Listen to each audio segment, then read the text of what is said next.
জেলায় জেলায় সংকট সমস্যা, তা থেকে উত্তরণের চ্যালেঞ্জ আর সম্ভাবনার কথা তুলে ধরতে চলছে ডিবিসি এক্সপ্রেস। বিশেষ এই আয়োজনে মতামত থাকছে তৃণমূল থেকে শুরু করে নীতি নির্ধারকদের। ডিবিসি এক্সপ্রেস আজ সারাদিন আছে শেরপুর জেলায়। আমরা বর্তমানে রয়েছি শেরপুরের নালিতাবাড়ি অঞ্চলে এবং আজ সারাদিন কিন্তু আমরা শেরপুর জেলার বিভিন্ন অংশ ঘুরে দেখেছি এবং সেখানকার বিভিন্ন সম্ভাবনা, সংকট এবং সমস্যা তুলে ধরার চেষ্টা করেছি। এবং নালিতাবাড়ি থেকে আমার ঠিক পেছনেই হয়তো বা আপনারা মেঘালয় দেখতে পাচ্ছেন, ভারতের সীমান্তবর্তী এই অঞ্চলে কিন্তু রয়েছে বাংলাদেশের তৃতীয় বৃহত্তর স্থলবন্দর। কিন্তু সেই স্থলবন্দর দিয়ে কিন্তু তেমন কাজ হচ্ছে না দেখে অনেকটাই রাজস্ব হারাচ্ছে সরকার।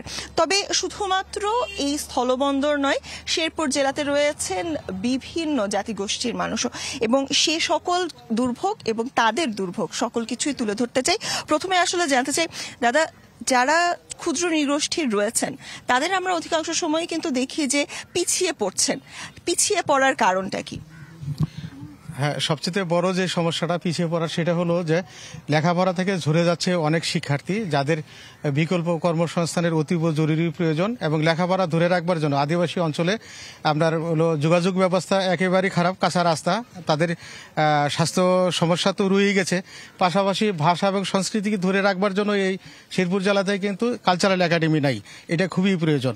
আমরা মনে করি এই সমস্যাগুলি যদি সমাধান করা সম্ভব হয় তাহলে আদিবাসী জনগোষ্ঠী তারা নিজেই অবশ্যই সামনের দিকে এগিয়ে যেতে পারবে, এটা আমাদের বিশ্বাস। অবশ্যই। তবে সেক্ষেত্রে শুধু শিক্ষা নয়, কর্মসংস্থানের ক্ষেত্রেও কিন্তু আমরা দেখেছি যে শেরপুরের নতুন নতুন কর্মসংস্থান বা উদ্যোক্তা তৈরিরও কিন্তু আমরা তেমন দেখতে পাইনি বা শুনতে পাইনি। তবে এখানে আছেন আমাদের সাথে যারা, আমরা আসলে একটু জানতে চাই কর্মসংস্থান সৃষ্টিতে শেরপুরে তেমন কোনো উদ্যোগ দেখছেন? নাকুগাঁও স্থলবন্দর চালু হওয়ার পরও এখনো শিক্ষিত যুবকদের কোনো কর্মস্থানের ব্যবস্থা হয়নি। এখানে আসে শুধু পাথর আসলে এখানে বেকার অনেকেই আছে, যাদের শিক্ষিত যুবকরা যে কাজকর্ম করবে এরকম কোনো কাজ এখনো আসে নাই নাকুগাঁও স্থলবন্দরে। শুধু পাথরের কয়েকটা গাড়ি আসে, তাও আগের মতন আর আসে না। এখন কর্মস্থান হারা 50% লোক যারা কর্ম আগে করতো এইখানে। কিন্তু শিক্ষিত যুবকদের স্বপ্ন ছিল যে নাকুগাঁও স্থলবন্দর চালু হলে এইখানেই কর্মসংস্থানের ব্যবস্থা হবে এবং এখানেই কর্মসংস্থান করে নিজের এলাকায় থেকে। জি, তবে কর্মসংস্থানের পাশাপাশি আরেকটি বড় অঞ্চল কিন্তু রয়েছেন এখানকার শেরপুর অঞ্চলের যে অভয়ারণ্য রয়েছে, হাতিদের জন্য অভয়ারণ্য হিসেবেও কিন্তু সেটিকে ঘোষণা করা হলেও তেমন আমরা কোনো উদ্যোগ দেখছি না। দাদা, ছোট্ট করে আসলে জানতে চাই, হাতি এবং মানুষের যে দূরত্ব, সেই দূরত্ব আসলে লাঘব কিভাবে করা সম্ভব?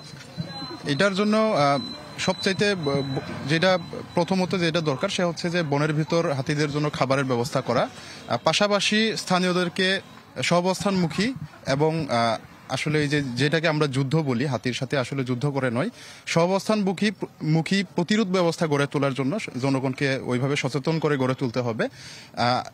2 যুগ ধরে যে চলমান যে দ্বন্দ্ব, সেই দ্বন্দ্বে তো অনেক মানুষ মারা গেল, অনেক হাতিও মারা গেল, আরও হইতে হবে। তো এই সময় বনের ভিতর হাতিদের জন্য যেমন খাবারের প্রয়োজন, তেমনি স্থানীয়দেরকে সচেতন করাও জরুরি। আমরা সচেতনতার কথা আসলেও বলছি। সিএসআরএম ডিবিসি এক্সপ্রেস আজ সারাদিন রয়েছে শেরপুর জেলায় এবং আমরা শেরপুরের বিভিন্ন সম্ভাবনা এবং দুর্ভোগ এবং সংকটের কথাও কিন্তু জানাচ্ছি। পরবর্তীতে আবারও যুক্ত হব।